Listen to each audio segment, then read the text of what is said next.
everyone, this is me Pratyush and this is your amazing channel IQ Classes। Last class हम लोग ने क्या कहते हैं सेक्शन बी के ऊपर क्या कहते हैं ड्रॉ किया था। अब आप लोग को अगर जरा सा भी अगर आप लोगों ने सेक्शन ए की वीडियो देख रखी है तो आप लोग को थोड़ा सा बेसिक मेरे हिसाब से क्लियर होना चाहिए, क्योंकि बहुत अच्छे से मैंने उसको समझाया भी था और उसकी वीडियो भी थोड़ी सी लंबी होती है, जबकि उसमें खाली दो ही क्वेश्चन थे, एक सेक्शन मतलब क्वेश्चन नंबर 1 और एक क्वेश्चन नंबर 2। आज हम लोग स्टार्ट करेंगे क्वेश्चन नंबर 3 से। चलो स्टार्ट करते हैं बिना कोई टाइम वेस्ट किए। इतना आपको ध्यान रखना है कि इसमें आप लोगों को कितने क्वेश्चन अटेम्प्ट करने, 4 क्वेश्चन अटेम्प्ट करने, लेकिन मैं कोशिश करूंगा आप लोग को मैं सभी समझाऊं, क्योंकि ऐसा ना हो कि हो सकता है इसमें 3 से लेके 8 तक क्वेश्चन दिए, इसमें अटेम्प्ट करने हमें 4, ऐसा ना हो कि आप लोग को 2 ही आते हो या 3 आते हो। मैं पूरी मतलब मैं अपनी तरफ से पूरा चाहता हूं कि आप लोग को इसमें से सारे क्वेश्चंस आते हो। आप फिर आपकी मर्जी, आप लोग जो भी अटेम्प्ट करें, लेकिन हाँ एक बात ध्यान रखिएगा, अटेम्प्ट इजी वाला करिएगा, टफ वाला नहीं अटेम्प्ट करिएगा अगर आता है तो। चलिए स्टार्ट करते हैं। इसमें कह रहा है Bayer's process is used to concentrate bauxite ore to alumina, give balanced chemical equations for the reaction taking place for its conversion from bauxite to alumina. अच्छा ये चीज है क्या? देखो ये है एक्सट्रैक्शन ऑफ एल्यूमिनियम, यानी एक्सट्रैक्शन ऑफ एल्यूमिनियम। इसमें सिर्फ इतनी बात ध्यान रखनी है कि ये जो मेरे पास ये जो बॉक्साइट की बात कर रहे हैं, सो एल्यूमिना की बात कर रहे हैं, ये सब है क्या? इसमें हमें सिर्फ इतनी बात ध्यान रखनी है कि मेरे पास एक एल्यूमिनियम का एक और होगा जिसका नेम है Al2O3.2H2O। ठीक, पहली बार इससे हमें बनाना है एल्यूमिनियम, हमें चाहिए एल्यूमिनियम की ओर से चाहिए हमें एल्यूमिनियम। भाई जाहिर सी बात है ना, ओर्स का मतलब मेटल्स कहां से मिलते हैं? उनके ओर से मिलते हैं, तो जाहिर सी बात है ओर कहां होते हैं? अर्थ क्रस्ट में होते हैं, तो हम लोग को वहां से ओर से हम लोग को मेटल मिलेगा। लेकिन यहाँ पे तो हमारे पास ओर है, अब इससे हमें एल्यूमिनियम चाहिए, तो वो हम लोग कैसे करेंगे? उसी को प्रोसेस को बोलते हैं बेयर्स प्रोसेस। उस प्रोसेस को क्या बोलते हैं? बेयर्स प्रोसेस बोलते हैं। लेकिन एक बात ध्यान दो, यहां से इन्होंने बोला है एल्यूमिनियम के ओर से हमें चाहिए एल्यूमिना, इसको बोलते हैं बच्चों एल्यूमिना। ठीक है, लेकिन अब सवाल ये है सर आपने तो यहां से यहां बताया, अभी आप यहां पे आ गए। वो बात ये है बच्चों, ये है एल्यूमिनियम का ओर जिसको हम लोग बोल रहे हैं बॉक्साइट ओर। ठीक, ये एल्यूमिनियम का ओर है जिसको हम लोग क्या बोल रहे हैं? बॉक्साइट ओर बोल रहे हैं। ठीक है, उससे हम लोग क्या बना रहे हैं? एल्यूमिना बना रहे हैं। अब इस एल्यूमिना के प्रोसेस से एल्यूमिनियम तक पहुंचना, इस प्रोसेस को बोलते हैं हॉल हेरोल्ड प्रोसेस। अगर आप लोग को थोड़ा सा भी ध्यान दो, ये मैंने सेक्शन ए में आपको बताया हुआ है। ठीक है, यहां तक क्लियर हो गया? सबको अच्छे से क्लियर हो गया? अब चलो पूरा प्रोसेस देखते हैं कि पूरा प्रोसेस है कैसे। देखो सबसे पहले जो एल्यूमिनियम का बच्चों ओर होता है ना, ध्यान से सुनना, अभी पूरे नोट्स हम लोग देखें। जो एल्यूमिनियम का ओर होता है Al2O3.2H2O, इसमें इंप्योरिटीज प्रेजेंट होती हैं, यानी बहुत सारी गंदगी लगी होती है। तो पहली बात क्या होता है, बहुत बड़े बड़े ओर्स होते हैं, उसको हम लोग छोटे छोटे टुकड़ों में उसको हम लोग तोड़ लेते हैं, यानी ग्राइंडिंग कर लेते हैं। फिर उसके बाद हम लोग उसकी इंप्योरिटी यानी उसका प्योरिफिकेशन करते हैं।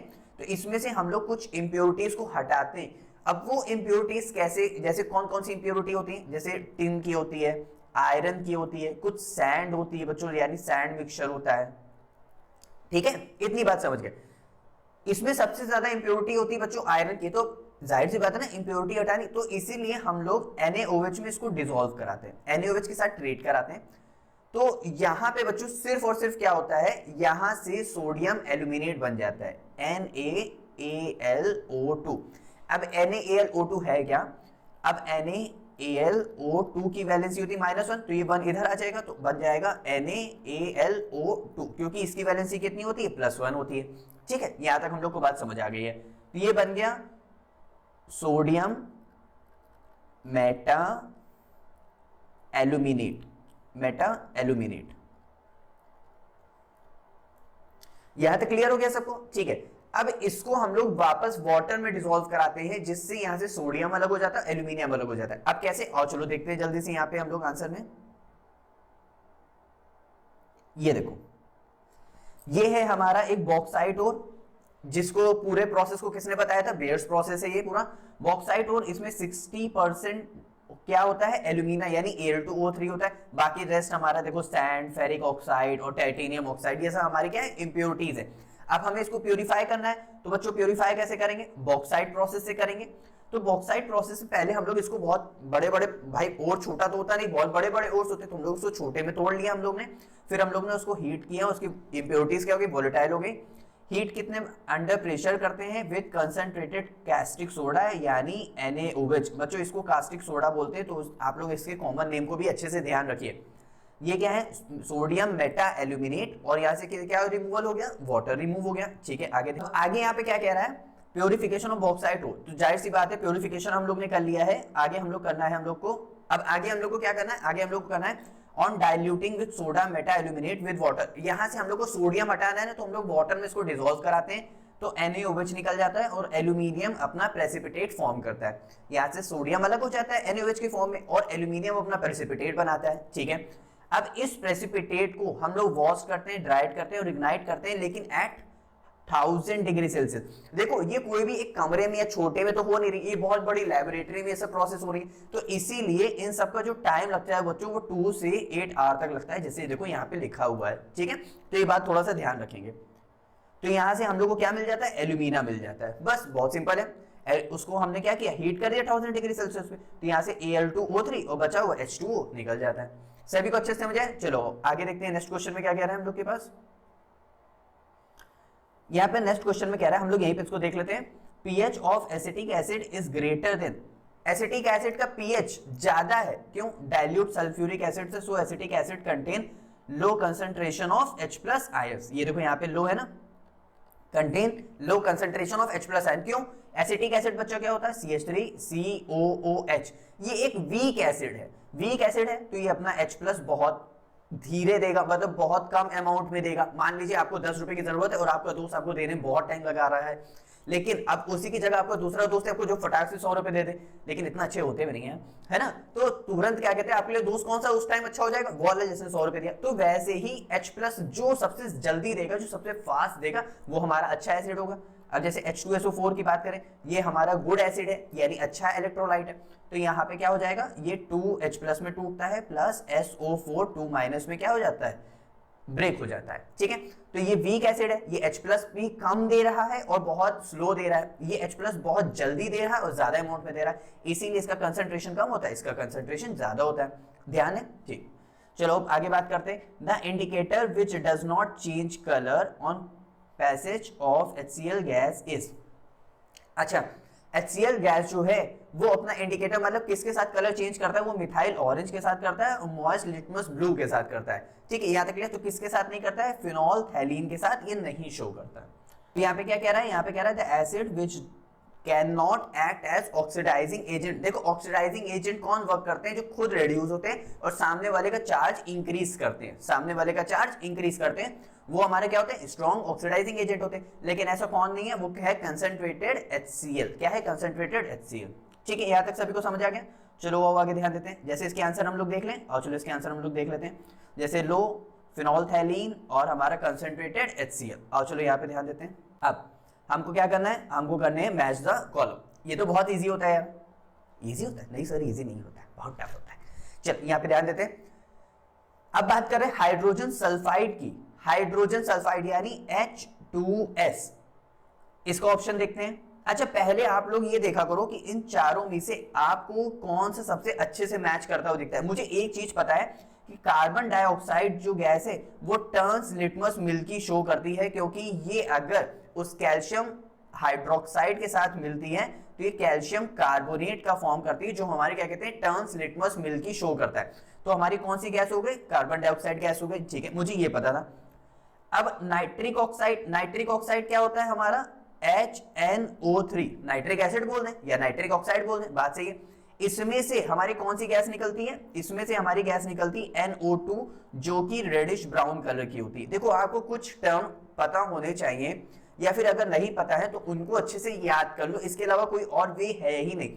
अब अगर किसी ने कह दिया है या साइंटिस्ट में लैबोरेटरी में प्रिपरेशन हुई है कि जो नाइट्रिक ऑक्साइड होती है NO2 ये रेडिश ब्राउन कलर की गैस होती है, तो उसके लिए आपको तो याद ही करना पड़ेगा ना, जैसे ये मतलब रेडिश ब्राउन कलर की गैस है, तो बस वही चीज है। और carbon dioxide turns litmus milky show करता है, ये भी आपको पता ही करना पड़ेगा, तो उसका कोई और वे नहीं है। अब ये दोनों हमें पता चल गया, ठीक है, यहां तक हमें बात क्लियर हो गई। अब यानी हमारे पास जो ऑप्शन हो गया है वो हमारे पास कार्बन डाइऑक्साइड का कौन सा कलर हो गया है, कार्बन डाइऑक्साइड का मेरे पास हो गया है B, और नाइट्रिक ऑक्साइड का हो गया है मेरे पास C। अब बचा है 1 और 4। ध्यान रखना अगर एक भी गलत हुआ तो 2 गलत हो जाएंगे। अब बात करते हैं सल्फर डाइऑक्साइड। सल्फर डाइऑक्साइड का ऑप्शन नंबर ये, क्योंकि turns acidified potassium dichromate solution green, यहाँ पे SO2 गैस की मदद से ये आगे जो प्रोसीजर है ये पूरा होता है। इतना आपको ध्यान रखना है, क्योंकि पोटेशियम डाइक्रोमेट ये क्लास 12 का थोड़ा सा है। तो यहाँ पे क्या आंसर क्या हो जाएगा, SO2। तो बचा हुआ मेरे पास क्या हो जाएगा, इसका एज इट इज मेरे पास बचा हुआ है, इसका ऑप्शन नंबर डी और इसका ऑप्शन नंबर ए हो जाएगा। क्वेश्चन नंबर 3 के, the amount of each reactant required produce 750 ml of carbon dioxide. इसका मतलब ये हमारा 750 ml दिया हुआ है बच्चों, ठीक है। When 2 volume of carbon monoxide combine with carbon dioxide दिया हुआ था। एक मिनट बच्चों, ये हमको दिया हुआ है 750 ये हमको दिया हुआ है कार्बन डाइऑक्साइड का। When 2 volume of carbon monoxide combine with 1 volume of oxygen produce 2 volume of carbon dioxide। मतलब कह रहा है इसका एक वॉल्यूम, इसके 2 वॉल्यूम मिलके बना रहे हैं 2 वॉल्यूम ऑफ कार्बन डाइऑक्साइड। अब हमको इसका रेशियो बताना है, चलो हम लोग जल्दी से रेशियो पता कर लेते। अच्छा खुद सोचो, अगर 2 वॉल्यूम ऑफ CO है, इससे 2 वॉल्यूम ऑफ CO2 बन रहा है, इसका मतलब जितना ही ये ml होगा उतना ही ये ml होगा, हाँ है ना, है ना। अगर 1 वॉल्यूम ऑफ ऑक्सीजन है, इसका मतलब ये हाफ है, भाई ये हाफ है, जाहिर सी बात है। तो इसको अगर हम हाफ कर देंगे, 750 को 2 से डिवाइड करेंगे तो 2 3 जा 6, 2 7 जा 14, यानी हो गया 375 ml आ गया। इसका मतलब उसके 2 वॉल्यूम से उसके 2 वॉल्यूम बन रहे थे, उसके 2 वॉल्यूम से उसका एक वॉल्यूम बन रहा है। तो अगर वो 750 है तो वो 375 हो जाएगा। बहुत ईजी था। चलो आगे देखते हैं, द वॉल्यूम ऑक्यूपाइड। अब आप लोग को जब भी यहाँ पे अब बात आ रही है मोल कॉन्सेप्ट की, किसकी बात आ रही है, मोल कॉन्सेप्ट। मोल कॉन्सेप्ट में आप लोग को 2 फॉर्मूले अच्छे से याद होने चाहिए। मैं अभी कहता हूं आप लोग को अच्छे से 2 फॉर्मूले याद होने चाहिए। कौन से 2 फॉर्मूले, number of moles is equal to mass upon molecular mass. आप लोग को ये फॉर्मूले अच्छे से क्या होने चाहिए, याद होने चाहिए। अच्छा हमें यहां तक बात क्लियर हो गई है। दूसरा फॉर्मूला कौन सा है बच्चों, वो है number of moles is equal to volume upon 22.4 litre. ये है हमारे पास फॉर्मूला। अब ये फॉर्मूला क्या वर्क कर रहा है, आओ देखते हैं यहाँ पे। अब कह रहा है volume 80 gram of carbon dioxide gas, इसका वॉल्यूम पूछ रहा है 80 ग्राम ऑफ कार्बन डाइऑक्साइड का। अच्छा बताओ इसमें पहले कौन सा फॉर्मूला लगेगा, इसमें हमसे वॉल्यूम पूछ रहा है ना, तो volume is equal to number of moles into मैं 22.4 लीटर में कर दूंगा ना, ठीक है। लेकिन अब हमें चाहिए number of moles. Number of moles कहां से आएंगे, यहां से आएंगे। इसका मास दिया हुआ है कार्बन डाइऑक्साइड CO2, कार्बन का होता है 12 प्लस ऑक्सीजन का होता है 16 यानी 2 यानी 32। तो कितना हो गया, 44 हो गया। तो यहाँ पे मैंने 44 पुट अप कर दिया, ठीक है। इसका मतलब मेरे पास नंबर ऑफ मोल्स आ गया, इनटू में 22.4 लीटर कर देंगे तो मेरे पास यहाँ से क्या आ जाएगा, वॉल्यूम आ जाएगा। बहुत इजी था यार, देखा, इसीलिए मैं कह रहा हूं एक इस फॉर्मूले को और एक इस फॉर्मूले को अच्छे से याद कर लो। अब आगे हम लोग नेक्स्ट क्वेश्चन देखते हैं। यहाँ पे कह रहा है calculate the number of molecules in 4.4 ग्राम। फिर नंबर ऑफ मॉलिक्यूल्स पूछ रहा है। अब कैसे करेंगे, देखो जो नंबर ऑफ मोल्स है पहले नंबर ऑफ मोल्स निकालते, तो 4.4 अपॉन में CO2 44 यानी कितना आ गया मेरे पास, 0.1 आ गया। क्या आ गया, नंबर ऑफ मोल्स आ गए, ठीक है। अब जब भी नंबर ऑफ मोल्स आते हैं और अगर पूछ रहा है नंबर ऑफ मॉलिक्यूल्स पूछे बच्चों, या नंबर ऑफ एटम्स पूछे, या नंबर ऑफ आयंस पूछे, आपको सिर्फ और सिर्फ एवोगैड्रो नंबर से मल्टीप्लाई कर देना। कौन सा नंबर, एवोगैड्रो नंबर, उसका ये साइन होता है। उसकी वैल्यू क्या होती है, 6.023 इंटू 10 की पावर 23। इस नंबर से मल्टीप्लाई कर देना है, बस आप लोग का क्या आ जाएगा, नंबर ऑफ मॉलिक्यूल्स या नंबर ऑफ एटम्स या नंबर ऑफ आयंस। सभी को अच्छे समझ आए। और चलो हम लोग देख लेते हैं जल्दी से। ये देखो CO2 है, इसका ये 2 मॉलिक्यूल से है तो इसके 1 मॉलिक्यूल और इसका 1 मॉलिक्यूल हाफ मॉलिक्यूल हो गया तो 375 आ गया। Number of moles of CO2 पूछ रहा था तो हम लोग ने पहले मास अपॉन मॉलिक्यूलर मास से निकाला, तो हमारे पास कितना आया था, 1.818 मोल्स आए थे। फिर उसको हम लोग ने 22.4 लीटर से हम लोग ने मल्टीप्लाई किया तो हम लोग के पास कितना आंसर आ गया, इतना आंसर आ गया, ठीक है। अब कह रहा है number of moles of CO2 की बात करते हैं, तो हमारे पास जितने ऊपर दिए थे 4.4 अपॉन में उसका मॉलिक्यूलर मास यानी 44 रखा तो 0.1 मोल्स आ गए। अब देखो नंबर ऑफ एटम्स निकालने के लिए हम लोग ने एवोगैड्रो नंबर से मल्टीप्लाई किया तो हमारे पास आ गया 6.22 इंटू 10 की पावर 22 मॉलिक्यूल्स आ गए। सभी को अच्छे समझ आए। चलो आगे मूव करते हैं हम लोग। अब हम लोग देख रहे हैं क्वेश्चन नंबर 4। क्वेश्चन नंबर 4 में कह रहा है differentiate between the conductor electrolyte cation और एनायंस। फिर हमें क्या करना है, ड्रॉ द स्ट्रक्चर का। देखो आप लोग क्वेश्चन नोट करते चलना, draw the structure of isomers of pentane, ये पूरा हाइड्रोक्लोरिक एसिड की बात कर रहा है और यहाँ पे कह रहा है वन वर्ल्ड के बारे में। अच्छा, तो हम लोग पहले कंडक्टर इलेक्ट्रोलाइट और कैटायन आयन का डिफरेंस देख ले। देखो कंडक्टर यानी हम लोग उसको लेंगे मेटेलिक कंडक्टर से, इलेक्ट्रोलाइट यानी हम लोग लेंगे सॉल्यूशन से, जैसे इसमें पड़ा हुआ Na+ और Cl-। एक बात आप लोग को इतनी ध्यान रखनी है, आपके घर में जो वायर है जिससे आप लोग के घर में इलेक्ट्रिसिटी आती है, उसमें इलेक्ट्रिक करंट कौन फ्लो करा रहा है? इलेक्ट्रॉन की मदद से हो रहा है। किसकी मदद से हो रहा है? इलेक्ट्रॉन की मदद से हो रहा है। और जो हमारी बैटरीज हैं, मोबाइल की बैटरी हो गई, ड्राई सेल हो गए, सेकेंडरी सेल हो गए, उसमें हमारे कौन फ्लो कराता है? आयंस की मदद से फ्लो होता है। इतनी बात आप लोग को ध्यान रखनी। और चलो आगे ध्यान देते हैं। Metallic conductor, flow of current by electron flowing from negative pole to positive pole, क्योंकि इलेक्ट्रॉन के पास कौन सा चार्ज है? नेगेटिव चार्ज है, तो नेगेटिव से पॉजिटिव की तरफ जाएगा। अच्छे समझे? Flow of current through ions from positive cation to negative, मतलब from positive cation flowing from to cathode, negative cathode and negative ion to positive cathode. इसका मतलब सिर्फ यहाँ पे ये है कि मेरे पास जैसे ये दो रॉड है मेटल की, आप लोग ने इलेक्ट्रोलिसिस चैप्टर देखा होगा तो ऐसे ही है। अच्छा, इसको मैंने सेक्शन ए में भी बता रखा है। एनोड के ऊपर होता है पॉजिटिव चार्ज, कैथोड के ऊपर होता है नेगेटिव चार्ज। इतनी बात समझिए। इसमें यानी positive cation migrate on negative cathode, ठीक है। ये देखो positive cation flowing to negative cathode. फिर हमारा जो नेगेटिव एनायन है वो कहां माइग्रेट करेगा? पॉजिटिव एनोड पे, यानी negative anion to positive cathode. ये बस वही लिखा हुआ था, सबको अच्छे समझ आए? तो ये बस वही चीज है। आगे बढ़ते हैं। इसमें हम लोग का आगे क्या डिफरेंस दे रखा हुआ है? It is a property of metal and alloys. जाहिर सी बात है हमारी मेटल्स की वायर्स होती हैं। It is the property of electrovalent compound. जाहिर सी बात है Na+ Cl- के बीच में कौन सा बॉन्ड बनता है? इलेक्ट्रोवैलेंट बॉन्ड या आयनिक बॉन्ड, क्योंकि मेटल और नॉन मेटल के बीच में जो बॉन्ड बनता है वो कौन सा बॉन्ड बनता है? आयनिक बॉन्ड बनता है। Metals both in solid and liquid state are good conductor of electricity, ठीक है। They are good conductor of electricity only in aqueous state, क्योंकि आयंस क्या होते हैं? वाटर में ब्रेक होते हैं, इसीलिए तो वाटर हमारा क्या होता है? डाई इलेक्ट्रिक कांस्टेंट होता है। डाई इलेक्ट्रिक कांस्टेंट का मतलब क्या होता है बच्चों? क्योंकि वो अपने फॉर्म को इजीली ब्रेक कर देता है। Electrons are very small in comparison of ions, ions are very large in comparison of electrons. जाहिर सी बात है। कैटायंस की बात करते हैं, ये पॉजिटिव चार्ज होते हैं, एनायन हमारे नेगेटिव चार्ज होते हैं। माइग्रेट, अच्छा कैटायन हमारा पॉजिटिव, वो सॉरी कैटायन हमारा हाँ पॉजिटिव है, तो वो कहां माइग्रेट करेगा? कैथोड की प्लेट पे। Migrate to the anode during electrolysis, यहाँ पे गलत लिखा हो बच्चों, माइग्रेट ड्यूरिंग द कैथोड, क्योंकि कैटायन के ऊपर क्या होता है? प्लस चार्ज होता है ना, तो इसीलिए वो कहां माइग्रेट करेगा? कैथोड के पास। और माइग्रेट टू द एनोड, क्योंकि एनोड के ऊपर क्या होता है? माइनस चार्ज होता है, तो वो प्लस चार्ज होता है, इसलिए वो वहां माइग्रेट करेगा। gain electron from the cathode and get reduced to become a neutral atom, loss electron from the anode and get oxidized to become a neutral atom। ठीक है, सभी को अच्छे समझ आए? चलो आगे बढ़ते हैं। चलो अब हम लोग जल्दी से क्या देख लेते हैं? आइसोमर्स ऑफ पेंटेन देख लेते हैं। आइसोमर्स ऑफ पेंटेन बच्चों वो होते हैं जो अपने एक स्ट्रक्चर को, मतलब अपने एक मॉलिक्यूलर फॉर्मूला को कई सारे स्ट्रक्चर्स में क्या कर सकते हैं? चेंज कर सकते हैं। N pentane 5 carbon, 1 carbon, 2 carbon, 3 carbon, 4 carbon, 5 carbon, तो इसका एन पेंटेन कॉमन नेम है और पेंटेन IUPAC नेम है। फिर हमने चेन को छोटी किया तो 1 कार्बन, 2 कार्बन, 3 कार्बन, 4 कार्बन, और जो बीच मेन चेन के बीच वाले कार्बन से जो लगा हुआ कार्बन होता है, तब हम लोग वर्ड यूज करते हैं बच्चों आइसो।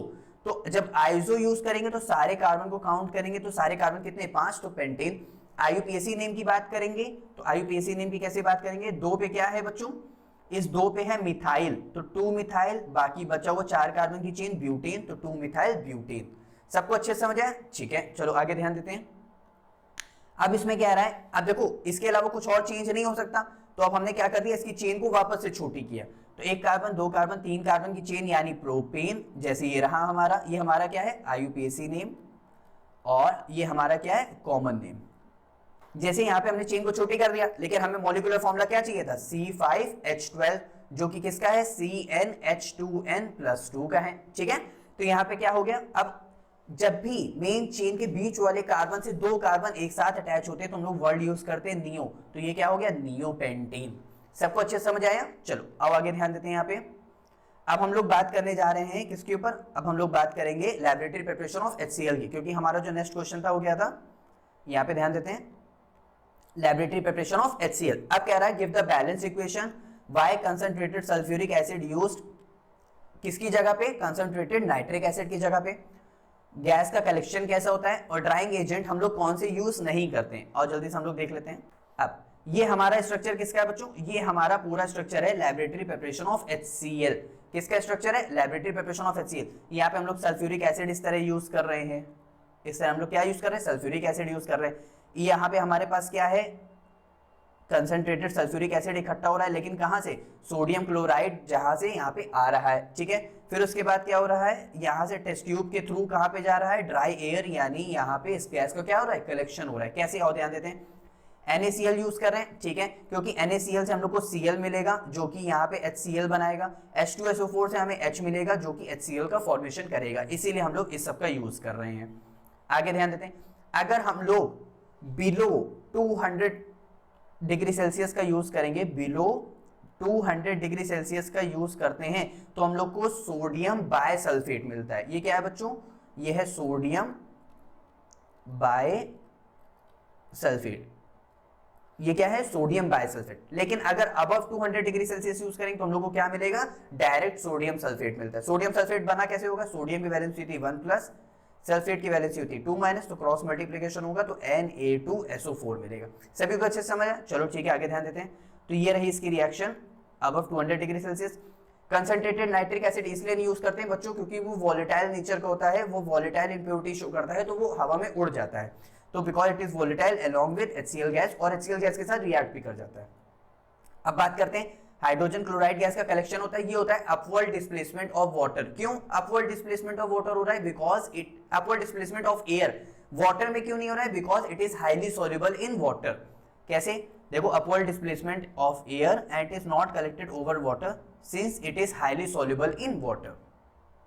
नेक्स्ट क्वेश्चन की बात करते हैं। अब कौन कौन से ड्राइंग एजेंट हम लोग यूज नहीं करते, वो करते हैं P2O5, phosphorus pentoxide, calcium oxide can not be use since they react with HCl। कैसे रिएक्ट करते हैं, यहाँ पे ध्यान दो, HCl के साथ रिएक्ट करा है तो POCl3 और H3PO3 फॉर्म करते हैं। क्या फॉर्म करते हैं, H3PO3।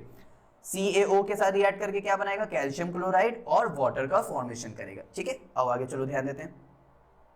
अब यहाँ पे हमारे पास क्या था, यहाँ पे हमारे पास गिव वन वर्ड इक्वेशन, ठीक है।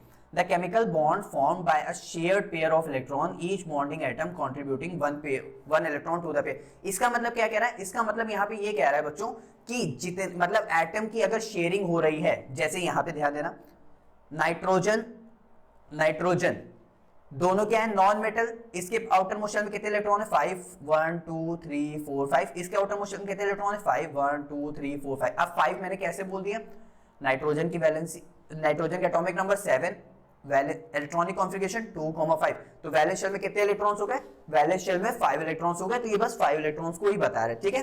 चलो अब आगे ध्यान देते हैं जल्दी से। अब यहाँ पे क्या कह रहा है, तो ये लोग इस तरह आपस में इलेक्ट्रॉन शेयर करते हैं, तो ये इस तरह शेयरिंग करेगा और ये इस तरह शेयरिंग करेगा। तो शेयरिंग ऑफ इलेक्ट्रॉन के बीच में जो बॉन्ड बनता है वो बच्चों बनता है कोवेलेंट बॉन्ड। कोवेलेंट बॉन्ड बनता है, आयनिक बॉन्ड नहीं बनता है, तो यहाँ पे आंसर क्या हो जाएगा, कोवेलेंट हो जाएगा।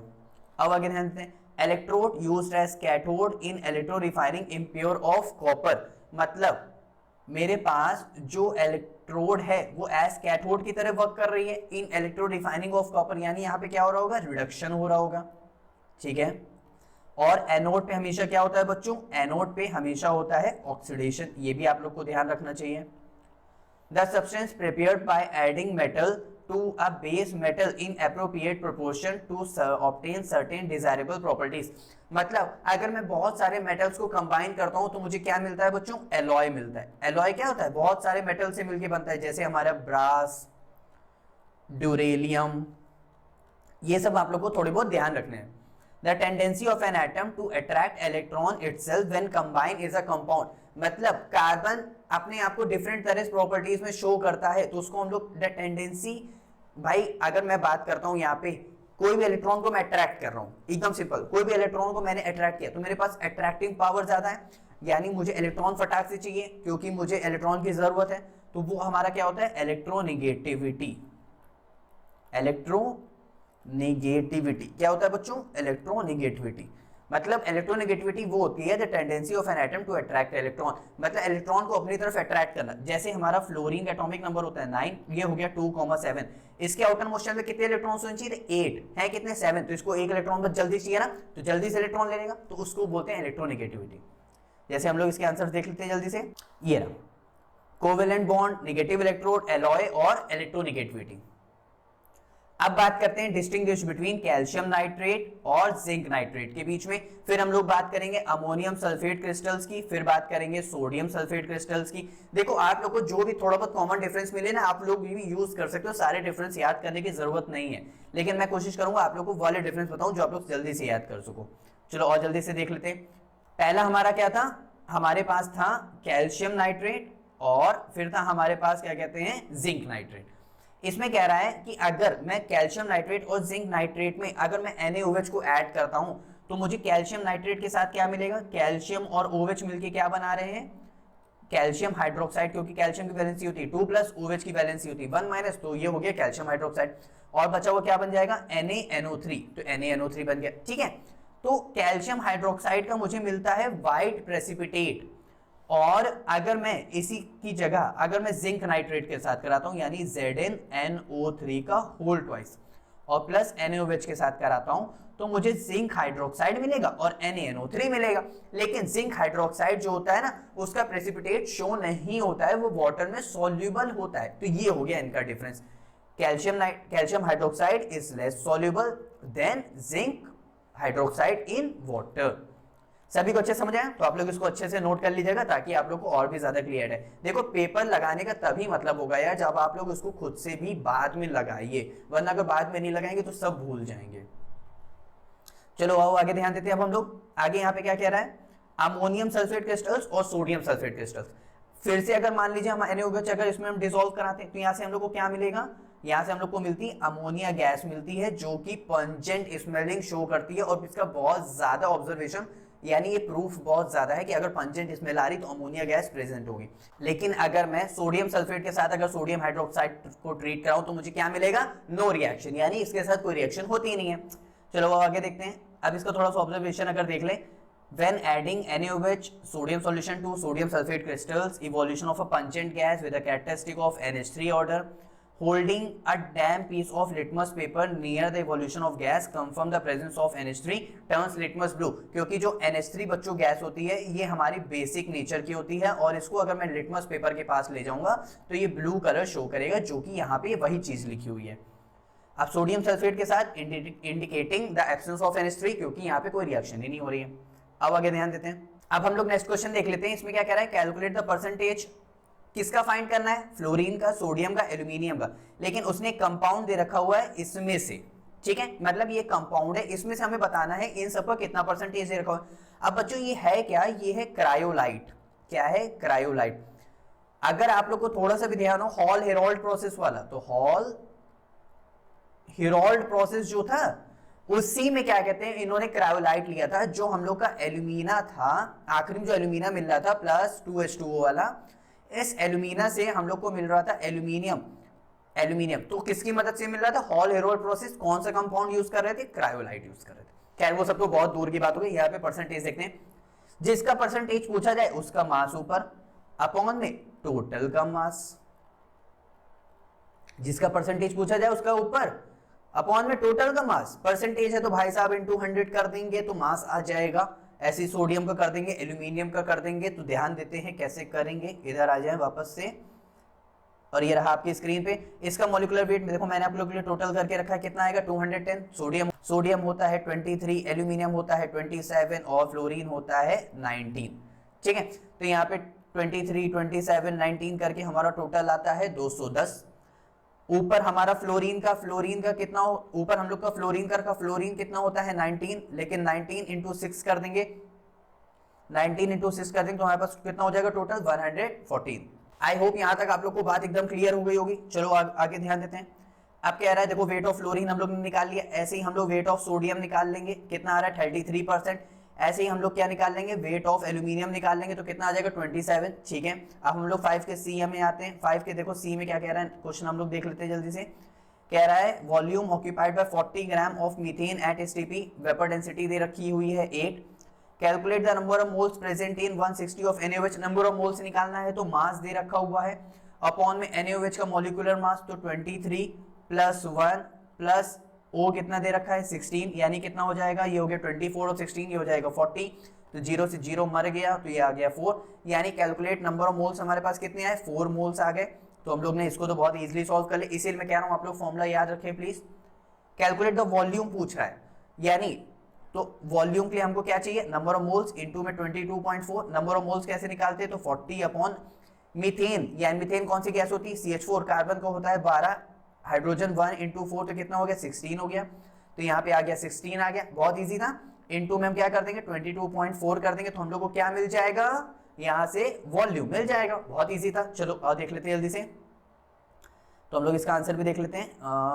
कहाँ गया, ये रहा फटाक से मीथेन, ये देखो उसके नंबर ऑफ मोल्स आ गए, नंबर ऑफ मोल्स आ गए तो वॉल्यूम से उसको कर दिया मल्टीप्लाई, तो ये हमारा कितना आ गया एट एसटीपी पे आ गया, फिर नंबर ऑफ मोल्स ये देखो 4 मोल्स हमारे आ गए, ठीक है, तो सभी को समझ आए। चलो फटाक से हम लोग दूसरा क्वेश्चन देख लेते हैं।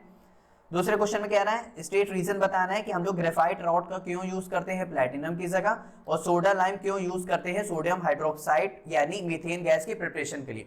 देखो सोडियम हाइड्रोक्साइड यानी सोडा लाइम जो होता है ना, सोडियम हाइड्रोक्साइड प्लस CaO होता है बच्चों, ये होता है सोडा लाइम। अब ग्रेफाइट रॉड का इसलिए हम लोग यूज, जाहिर सी बात है प्लैटिनम हमारी एक इनर्ट इलेक्ट्रोड है, क्या है इनर्ट इलेक्ट्रोड, यानी इलेक्ट्रोड यानी रिएक्शन में पार्टिसिपेट नहीं करेगी, अगर रिएक्शन में पार्टिसिपेट नहीं कर रही है तो इसका मतलब ग्रेफाइट और ज्यादा इनर्ट इलेक्ट्रोड होगी और भी ज्यादा लेस रिएक्टिव होगी, तो हमारी इसीलिए ग्रेफाइट ज्यादा अच्छी होगी, ठीक है। सोडा लाइम इसलिए बच्चों अच्छी है क्योंकि ये CaO और CO2 गैस ये दोनों से ये प्रेफर करती है, कैसे हम लोग यहाँ पे ध्यान देते हैं, जैसे यहाँ पे graphite is less reactive than platinum towards is bromine water release during electrolysis, ठीक है। सोडा लाइम हमारा होता है CaO और NaOH, ये एज अ ड्राइंग एजेंट और CO2 के रिमूवल में वर्क करती है। ड्राइंग एजेंट जो हमारा CaO है एब्जॉर्ब मॉइस्चर करता है, और CaO NaOH alone can remove CO2 bye absorption, यानी सारी गैसेस निकल गई तो हमारे पास सिर्फ और सिर्फ कौन सी गैस बचेगी, मीथेन गैस बस बचेगी, तो हम लोग का इजी हो जाएगा गैस कलेक्शन के लिए। अब आगे ध्यान देते हैं, अब हम लोग बात करते हैं क्वेश्चन नंबर 6 में। क्वेश्चन नंबर 6 में क्या कह रहा है, PQR from the following observation, salt P has light bluish green color, on heating it produces a black colored residue, salt P produces brisk effervescence with dilute HCl and the gas turns lime water milky but no action with acidified potassium dichromate solution। एक बात आप लोग को थोड़ा सा ध्यान रखनी पड़ेगी, जो कॉपर कार्बोनेट का कलर होता है वो हमारा ब्लैक रेसिड्यू शो करता है, और जो हमारा लेड ऑक्साइड का जो कलर होता है वो हमारा येलो रेसिड्यू कलर शो करता है, और जो हमारी Cl2 गैस होती है ये हमारी थोड़ी सी ग्रीनिश येलो कलर की होती है, कौन सी कलर की, ग्रीनिश येलो कलर की थोड़ी सी होती है, ठीक है, यहां तक क्लियर। आओ हम लोग पूरा देख लेते हैं, इसमें क्या कह रहा है, इसमें कह रहा है जो देखो सॉल्ट P है उसको हमने हीट किया, ब्लैक रेसिड्यू मिला, फिर हम लोग डाइल्यूट HCl के साथ किया, हम लोग को ब्रिस्क एफरवेसेंस मिला, लेकिन एसिडिफाइड पोटेशियम डाइक्रोमेट के साथ नो रिएक्शन कह रहा है। तो कॉपर सॉल्ट हमारा आर ब्लू इन कलर्स होते हैं, ठीक है। It produce a gas with HCl, it turns lime water milky, it must be a carbonate, यानी P हमारा क्या है कॉपर कार्बोनेट, तो CuCO3, जिसमें से CO2 गैस का इवोल्यूशन हो गया, तो जो कि हमारा क्या शो करेगा, लाइम वाटर मिल्की। अभी हम लोग ने ऊपर MCQ में देखा था, और CuO ब्लैक कलर को, तो अभी मैंने आप लोग को बताया। फिर उसको अगर हम लोग HCl के साथ ट्रीट करा रहे तो हम लोग को क्या मिलेगा, कॉपर क्लोराइड CO2 और H2O। फिर उस CO2 को अगर हम लोग कॉपर हाइड्रोक्साइड के साथ अगर एक टेस्ट के लिए ट्रीट कराते हैं तो हम लोग को CuCO3 मिलता है, जो कि हम लोग को क्या मिलता है, मिल्की सॉल्यूशन मिलता है। कौन सा सॉल्यूशन मिलता है, मिल्की सॉल्यूशन मिलता है, ठीक है। और पोटेशियम डाइक्रोमेट के साथ तो वो क्या कर रहा है, नो रिएक्शन कर रहा है, ठीक है। तो हम लोग को P पता चल गया। अब हम लोग एक बार Q को देखते हैं। Q is a white in colour, on strong heating it's a yellow residue, यानी अभी हम लोग ने देखा यार क्या, और एक ब्राउन गैस दे रहा है, यानी NO2 गैस रिलीज हो रही है तो नाइट्रेट होगा डेफिनेटली, और येलो रेसिड्यू यानी PbO यानी लेड नाइट्रेट होगा मेरे पास। देखो इसी सब से मुझे पता चल गया, उसको मैंने स्ट्रॉन्ग हीट किया तो PbO मिल गया यानी येलो रेसिड्यू, NO2 गैस मिल गई यानी ब्राउन गैस मिल गई। On solution P produce chalky white insoluble precipitate with action of in मतलब with excess of ammonium hydroxide, यानी इसी लेड नाइट्रेट को यहाँ पे ध्यान देते हैं इस तरह, ये देखो PbO मिल गया, नाइट्रोजन डाइऑक्साइड गैस मिली और ऑक्सीजन गैस मिलती है, क्योंकि लेड हमारा क्या है, एम्फोटेरिक एलिमेंट है। ऑन रिएक्टेंट विद NaOH के साथ ट्रीट कराते हैं तो अमोनियम नाइट्रेट, ये अमोनियम नाइट्रेट तो मिल गया, लेकिन जो लेड हाइड्रोक्साइड है ये चौकी व्हाइट प्रेसिपिटेट का फॉर्मेशन करता है। ठीक है, चलो आगे ध्यान देते हैं, जल्दी से हम लोग इस क्वेश्चन को भी देख लेते हैं। Salt R is black in colour on reacting with concentrated HCl के साथ ट्रीट कर रहा है और liberate pungent greenish yellow gas यानी Cl2 गैस का फॉर्मेशन कर रहा होगा। और देख लेते हैं जल्दी से कैसे कर रहा होगा। यहाँ पे क्या कह रहा है, अब यहाँ पे कह रहा है MnO2 है, जाहिर सी बात है MnO2 Cl के साथ HCl के साथ रिएक्ट कर रहा है, तो MnCl2 मिल रहा है, क्योंकि MnO2 which is black in colour होता है और रिएक्ट विद HCl के साथ करेंगे तो गिव हम लोग को HCl गैस मिलेगी जो कि ग्रीनिश येलो गैस होगी। चलो हम लोग जल्दी 6 के बी का देख लेते हैं। 6 के बी में हम लोग से क्या कह रहा है, हाँ, आइडेंटिफाई द सब्सटेंस कह रहा है। The electrode that increase in mass during the electro refining of silver, तो हमारा क्या होता है, कैथोड होता है। ये थोड़ा सा याद करने वाली बात। The acid act as dehydrating as well as drying agent, तो हमारा वो होता है बच्चों कंसंट्रेटेड H2SO4 होता है।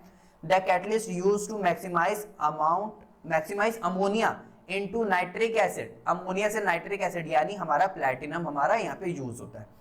ऑप्शन देख लें, चलो और यहाँ पे ध्यान देते हैं। देखो कैथोड कंसंट्रेटेड H2SO4 और प्लैटिनम गॉज यानी प्लैटिनम एज अ कैटलिस्ट। चलो ठीक, आगे देखते हैं। अब कह रहा है यहाँ पे एल्कीन्स आर होमोलॉगस सीरीज, अच्छा जिनमें डबल बॉन्ड होता है और बच्चों ट्रिपल बॉन्ड होता है, ये हमारे होते हैं अनसैचुरेटेड हाइड्रोकार्बन, और सिंगल बॉन्ड वाले हमारे क्या होंगे, सैचुरेटेड हाइड्रोकार्बन। ठीक है, अब इसका फॉर्मूला क्या होता है, फॉर्मूला होता है CnH2n, क्योंकि ये तो फॉर्मूला होता है एल्कीन का, ये फॉर्मूला होता है एल्कीन का, और इसी में अगर CnH2n-2 कर दूं तो ये फॉर्मूला होता है एल्काइन का। एल्कीन अंडरगोज, अब एल्कीन है इसके पास डबल बॉन्ड है, अगर मैं कुछ ऐड करूंगा तभी तो बॉन्ड हटेगा, तो ये अंडरगोज एडिशन रिएक्शन में जाता है।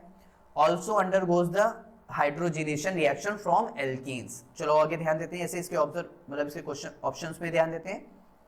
ऑप्शंस इसके क्या दे रखे हैं, ये देखो अनसैचुरेटेड CnH2n वो एडिशन रिएक्शन और हाइड्रोजिनेशन रिएक्शन। ठीक है, चलो अब यहाँ पे कह रहा है कॉपर कंसंट्रेटेड नाइट्रिक एसिड। देखो सेक्शन ए में हम लोग ने क्या किया था, कॉपर को डाइल्यूट नाइट्रिक एसिड के साथ ट्रीट किया था, तो CO2 गैस, NO2 गैस और वाटर रिलीज हो रहा था। लेकिन अब की बार हम लोग कॉपर को कंसंट्रेटेड नाइट्रिक एसिड के साथ ट्रीट करेंगे तो हम लोग को मिलेगा कॉपर नाइट्रेट, जैसे ये। ठीक है, इसमें से कौन सी गैस रिलीज होती है, NO2, मैंने एक बार नहीं बहुत बार बताया है, और H और O मिलके क्या बनाएंगे, वाटर, तो मिल गया। ठीक है, अब ये वाला भी क्वेश्चन देख लेते हैं। Addition of excess ammonium hydroxide treat करा रहे हैं सोडियम कॉपर सल्फेट के साथ, कॉपर सल्फेट सॉल्यूशन के साथ, तो जाहिर सी बात है हम लोग को क्या मिल जाएगा, हम लोग को यहाँ से कॉपर सल्फेट, यहाँ से ये ध्यान दो, कॉपर सल्फेट टेट्राअमीन यानी टेट्राअमीन कॉपर 2 सल्फेट, ये एक कॉम्प्लेक्स कंपाउंड है बच्चों। तो और हम लोग का यहाँ से क्या रिलीज हो जाता है, वाटर रिलीज हो जाता है। इसको बोलते हैं टेट्राअमीन कॉपर, स्पेलिंग उल्टी कर दिया, कॉपर 2 सल्फेट, इसका ये नेम होता है बच्चों। ठीक है, चलो अब हम लोग जल्दी से नेक्स्ट क्वेश्चन में हम लोग ध्यान देते हैं। अब यहाँ पे कह रहा है a piece of sodium metal is put into ethanol at room temperature, यानी अगर सोडियम मेटल और उसको मैं इथेनॉल के साथ अगर मैं ट्रीट कराऊं, यानी यहाँ पे बच्चों ध्यान दो, यहाँ पे मेरे पास क्या होगा, इथेनॉल C2H5OH। ठीक है, इसको अगर मैं सोडियम के साथ ट्रीट कराता हूं तो बच्चों ये H+ चला जाता है और Na+ आ जाता है, क्या बन जाएगा, C2H5ONa, इसका फॉर्मेशन हो जाता है। जिंक कार्बोनेट को अगर मैं स्ट्रॉन्ग हीट करूंगा तो जिंक कार्बोनेट ZnCO3, इसको स्ट्रॉन्ग हीट करने पे तो ZnO बनता है, और इस जैसे NO2 गैस रिलीज होती है वैसे CO2 गैस रिलीज होगी, तो ये फॉर्मेशन हो जाता है। ठीक है, अब चलो हम लोग ध्यान देते हैं जल्दी से।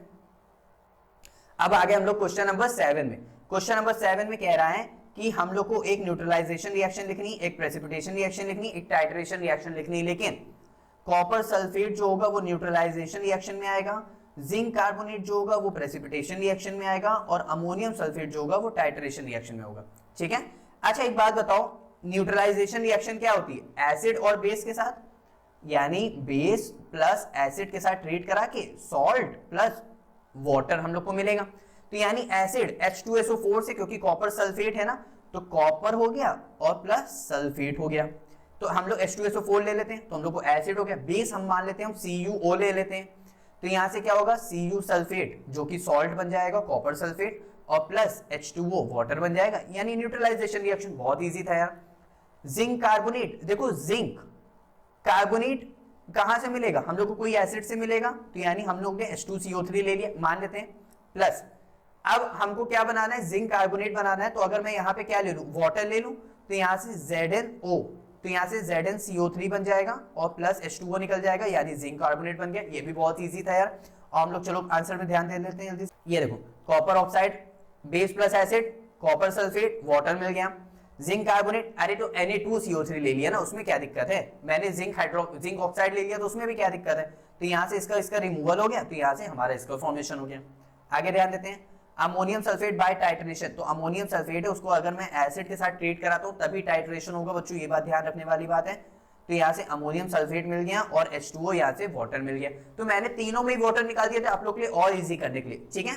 आगे ध्यान देते हैं, चलो जल्दी से। क्या कह रहा है, name an alkaline earth metal present in second group, group second है, पीरियड थर्ड है, यानी ग्रुप सेकेंड यानी हमारे कौन से होंगे, बेरिलियम होगा या तो मैग्नीशियम होगा।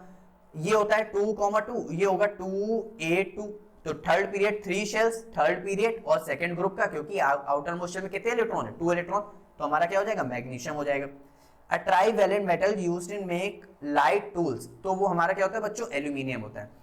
अब मोनोवैलेंट नॉन मेटल प्रेजेंट इन फ्लोरस्पार, फ्लोरस्पार पहले आप लोगों को पता होना चाहिए, फ्लोरस्पार क्या होता है, वो होता है CaF2। क्या होता है बच्चों, CaF2। कैल्शियम हमारा मेटल हो गया, फ्लोरीन हमारा नॉन मेटल हो गया, इसीलिए फ्लोरस्पार में क्या हो गया, फ्लोरीन हो गया। चलो आगे ध्यान देते हैं, एन एक्वस सॉल्यूशन ऑफ निकल 2 सल्फेट, निकल 2 सल्फेट यानी NiSO4 was electrolyzed in nickel electrodes following the diagram। ये रहा हमारे पास डायग्राम, ये रही हमारी निकल इलेक्ट्रोड्स, निगेटिव है तो कैथोड की, पॉजिटिव है तो एनोड की। NiSO4 की बात करेंगे, अगर एक्टिव इलेक्ट्रोड होता है तो उसी का ऑक्सीडेशन होता है, उसी का रिडक्शन होता है, इसका मतलब निकल 2+ है। इसके पास इलेक्ट्रॉन की कमी है तो 2 इलेक्ट्रॉन गेन करेगा तो Ni बना देगा। अगर इसी का हम इसका रिडक्शन शो करें तो Ni में से 2 इलेक्ट्रॉन निकल जाएंगे और Ni2+ बन जाएगा। इतनी बात समझ आ गई। Ni2+ कैसे मिला, क्योंकि निकल की वैलेंसी होती है SO4 2- और इसकी वैलेंसी होगी 2+, तो क्रॉस मल्टीप्लिकेशन हो गया तो NiSO4 बन गया, ठीक है। चलो तो इसमें से पूछ रहा है कौन सा ऑप्शन सही है, तो हमारा ऑप्शन यहाँ पे सही होगा, name the cation remains at spectator ion, जो स्पेक्टेट करेगा वो हमारा H+ रहेगा, क्योंकि सॉल्यूशन की बात कर रहे हैं तो H2O भी होगा जिसमें से H+ प्लस OH- की ब्रेकिंग होती है। बात करते हैं तो हमारा बचा हुआ कौन सा हो जाएगा, हमारे पास ऑप्शन हो जाएगा, यहाँ पे ध्यान देते हैं, हमारा ऑप्शन जैसे ये, क्योंकि क्यों हो जाएगा, क्योंकि Ni2+ जो है माइग्रेट कहां करेगा, निगेटिव कैथोड, यानी कहां पे, इस वाले कैथोड पे, जो कि हमारा क्या था, कैथोड का था। तो समझ आया सभी को, ठीक है। अब आगे ध्यान देते हैं, अब इसमें कह रहा है fill in the blanks, a polar compound in gaseous state that does not conduct electricity. हमको एक पोलर कोवेलेंट कंपाउंड चाहिए जो इलेक्ट्रिसिटी कंडक्ट नहीं करता, वो हमारा बच्चों इसमें कार्बन टेट्राक्लोराइड हमारा नॉन पोलर कंपाउंड है, अमोनिया हमारा नॉन पोलर कंपाउंड है, मीथेन गैस हमारी पोलर कंपाउंड, तो ऑप्शन यहाँ पे क्या हो जाएगा, मीथेन गैस। जैसे यहाँ पे ध्यान देते हैं, हमारा ऑप्शन क्या हो जाएगा यहाँ पे, मीथेन, ठीक है। अब आगे ध्यान देते हैं, अब कह रहा है a salt is prepared by displacement reaction, ferric chloride, ferrous chloride, और हमारा क्या हो जाएगा, सिल्वर क्लोराइड। जैसे कि आप ऑप्शन यहाँ पे क्या दे रखा हो, फेरस क्लोराइड देखा है। नंबर ऑफ मोल्स आप लोग को निकालने आते हैं, मॉलिक्यूलर मास तो हमारा 0.39, कैल्शियम हाइड्रोक्साइड किस फॉर्म में दे रखा हो देखते हैं। और जल्दी से हम लोग ये वाला क्वेश्चन भी देख लेते हैं। इस क्वेश्चन में क्या कह रहा है, इस क्वेश्चन में इसके फोर्थ की बात करते हैं, an alkali which complete associate, alkali की बात कर रहा है बच्चों, एल्कलाइन की बात नहीं कर रहा है। अमोनियम हाइड्रोक्साइड वीक इलेक्ट्रोलाइट है तो कंप्लीटली डिसोसिएट नहीं होगा। कैल्शियम हाइड्रोक्साइड ये एल्कलाइन अर्थ मेटल है यार, तो एल्कली तो है नहीं। लिथियम हाइड्रोक्साइड यानी LiOH, ये हमारा गुड एल्कली यानी कंप्लीटली डिसोसिएट हो जाएगा, और लिथियम हमारा एल्कली मेटल भी है, तो हमारा ऑप्शन क्या हो जाएगा, लिथियम हाइड्रोक्साइड। चलो ऑप्शन में देख लेते हैं, ऑप्शन में कैल्शियम हाइड्रोक्साइड ये गलत दे रखा हुआ है, क्या हो जाएगा, लिथियम हाइड्रोक्साइड, ठीक है। आओ अब हम लोग एकदम आखिरी क्वेश्चन पे आ गए, क्वेश्चन नंबर 8 पे कह रहा है डिफाइन द टर्म आइसोमेरिज्म। बच्चों आइसोमेरिज्म क्या होते हैं, आइसोमेरिज्म वो होते हैं जिनका केमिकल स्ट्रक्चर और मॉलिक्यूलर फॉर्मूला सेम होता है लेकिन अपनी प्रॉपर्टीज को डिफरेंट शो करते हैं। जैसे हमारा एन पेंटेन था और एक और हमारा क्या था, आइसोपेंटेन था। तो ये इनके मॉलिक्यूलर फॉर्मूला सेम है लेकिन स्ट्रक्चर क्या है, डिफरेंट है। चेन आइसोमेरिज्म हेक्सेन का बनाना है और ब्यूटेन का बनाना है, ब्यूटीन का बनाना है। ठीक है, अब आगे ध्यान देते हैं। अब कह रहा है, मतलब पहले चलो हम लोग इनको देख लेते हैं फिर हम लोग बात करेंगे आगे। Compound having the same molecular formula but different structural formula, two main causes of structural isomerism, different in mode of linking of atom, यानी डिफरेंट टाइप से अटैच होते हैं, difference in the arrangement of atom, atoms के arrangement में different होता है। ये रहा एन हेक्सेन का, ये रहा 2 मिथाइल पेंटेन, ये रहा 3 मिथाइल पेंटेन और ये रहा 2,3 मिथाइल पेंटेन। ये क्या है, आइसोमर्स ऑफ हेक्सेन है। क्या है, आइसोमर्स ऑफ हेक्सेन है। कैसे बनेगा एक बार यहाँ पे ध्यान देते हैं। हेक्सेन क्या होता है, 6 कार्बन की चेन, 1 2 3 4 5 6, एक कार्बन की चेन होगी, चेन को छोटी कर दो, 1 2 3 4 5, एक कार्बन यहां लगा दिया। फिर अगर इसका स्ट्रक्चर बनाना है 1 2 3 4 5, अब की बार एक यहाँ 4 कार्बन की अगर चेन कर दे तो मान लेते हैं मैंने इसको हटा दिया, 2 कार्बन मैंने यहां पे लगा दिए, 1 कार्बन 2 कार्बन, है तो 6 ही ना, है तो 6 ही कार्बन, यानी मॉलिक्यूलर फॉर्मूला भी सेम चल रहा है। अब एक और क्या बना सकते हैं, एक और मैंने इस तरह कर दिया, 1 कार्बन 2 कार्बन 3 कार्बन 4 कार्बन, एक रहा 5 कार्बन, एक मैंने यहाँ पे 6 कार्बन लगा दिए। अगर मैं यहां से इस कार्बन को हटा दूं, यहां से इस कार्बन को हटा दूं और एक कार्बन को यहां पे लगा दूं और एक कार्बन को यहां पे लगा दूं, देखो स्ट्रक्चर डिफरेंट है ना सब, यानी सबकी जिसके जिसके स्ट्रक्चर डिफरेंट होंगे वो हमारे कहलाएंगे isomerism, but same molecular formula होना चाहिए। आगे ध्यान देते हैं, ब्यूटीन का बनाएंगे तो इस तरह ब्यूटीन का भी बन जाएगा। चलो 8 की बात करते हैं। एन जो बताता है बच्चों, वो बताता है नंबर ऑफ कार्बन एटम, जैसे CnH2n, एन बताएगा number of carbon atom, 2n बताएगा हाइड्रोजन को। ब्यूटीन की बात करें 4 की, तो यहाँ पे 4 पुटअप करो बच्चों, तो यहाँ पे C4H2n यानी 8 हो जाएगा, तो ये हो जाएगा ब्यूटीन। आगे बात करते हैं, अगर n हमारा 10 है तो यानी n हमारा 10 है, यानी यहां पे होगा कि अच्छा n हमारे 10 हाइड्रोजन बता रहा है। अगर हमारे 10 हाइड्रोजन है तो इसका मतलब 2 हमारा यानी 5 हो जाएगा, यानी C5 हो जाएगा, तो C5H10 हो जाएगा। अगर हम लोग बात करते हैं थर्ड मेंबर ऑफ एल्कीन, यानी डबल मेंबर ऑफ एल्कीन, ये हो गया थर्ड मेंबर, यानी प्रोपीन हो गया, तो 1 कार्बन 2 कार्बन 3 कार्बन, तो ये हमारा हो गया एल्कीन हो गया। सभी को अच्छे समझ आए, कोई भी डाउट है? नहीं, होना भी नहीं चाहिए। देखो अगर डाउट रखोगे तो पेपर अच्छे से नहीं हो पाएगा। चलो अब यहाँ पे भी ध्यान दे लेते हैं। इसमें कह रहा है write the molecular formula of lower and higher homologous series of contain 4 carbon. 4 से नीचे होगा तो क्या होगा यार, 4 से नीचे होगा तो हमारा 3 कार्बन का होगा, 4 से ऊपर होगा तो C5 होगा, यानी होमोलॉगस सीरीज कैसी हो गई, C5 और C3 की हो गई। चलो आगे ध्यान देते हैं। इसमें कह रहा है बच्चों, यहाँ पे ध्यान दो, कह रहा है कि एक टेबल दे रखी है W, X, Y और Z के फॉर्म में। कह रहा है कौन सा बॉन्ड बनेगा W और X के बीच में। ये रहा W, एटॉमिक नंबर 11 है यानी ये सोडियम हो गया, 17 है यानी ये क्लोरीन हो गया। मेटल नॉन मेटल के बीच में कौन सा बॉन्ड बनेगा, आयनिक बॉन्ड बनेगा, तो यानी यहाँ पे कौन सा बॉन्ड हो गया, आयनिक बॉन्ड हो गया। Y और Z, ये रहा Y, 2,5 नाइट्रोजन, Z यानी आउटर मोस्ट शेल में 1 इलेक्ट्रॉन यानी हाइड्रोजन, कौन सा बॉन्ड बनेगा, मेटल नॉन मेटल के बीच में कोवेलेंट बॉन्ड बनेगा। कौन सा बॉन्ड बनेगा, कोवेलेंट बॉन्ड बनेगा। सभी को अच्छे से यहां तक समझ आए। चलो आगे ध्यान देते हैं। अब कह रहा है what is the molecular formula, what is the formula of the compound between X और Z। X ये रहा और Z ये रहा, यानी क्लोरीन और हाइड्रोजन, मॉलिक्यूलर फॉर्मूला क्या बनेगा, CH4 नहीं Cl है, तो ये रहा 17 यानी क्लोरीन, और ये रहा हाइड्रोजन यानी HCl, यानी Z और X बनेगा, यानी H और X बना सकते हैं। ठीक है, आगे ध्यान दें। अब कह रहा है W और X, W और X, ये रहा W यानी सोडियम और X ये रहा नाइट्रोजन, नहीं X तो क्लोरीन, यानी NaCl हमारा फॉर्मूला बनेगा। समझ गया ना। चलो आगे ध्यान देते हैं। कह रहा है electrolysis of acidulated water of N, देखो एसिडुलेटेड वाटर का मतलब है यानी वाटर है उसकी ब्रेकिंग हो रही है इलेक्ट्रिसिटी से। किसकी मदद से ब्रेकिंग हो रही है, इलेक्ट्रिसिटी से, यानी H+ और OH- में क्या हो रहा है, वो ब्रेक हो रहा है। लेकिन वाटर हमारा डाइलेक्ट्रिक कांस्टेंट है, H+ OH- में तो वाटर में ब्रेकिंग होती थी, यानी मतलब सॉल्यूशन में, तो यहाँ पे कैसी होगी, H2 और O2 में ब्रेकिंग होगी। यहाँ पे 2 O है तो यहाँ पे 2 O कर दिए, 2 हाइड्रोजन हो गए। ठीक है, अब कह रहे हैं during the electrolysis of copper sulphate using platinum electrode as cathode, carbon as anode, What do you observe at cathode or anode? State the change reaction noticed in the electrolyte. Write the reaction of the cathode and the anode. चलो ध्यान देते हैं एक एक. Dilute H2SO4 catalyzed dissociation, so electrolysis of acidulated water is considered an equation of catalyst की. Red shining metal deposit होगा at cathode पे, यानी जो हम लोग कॉपर की बात कर रहे हैं.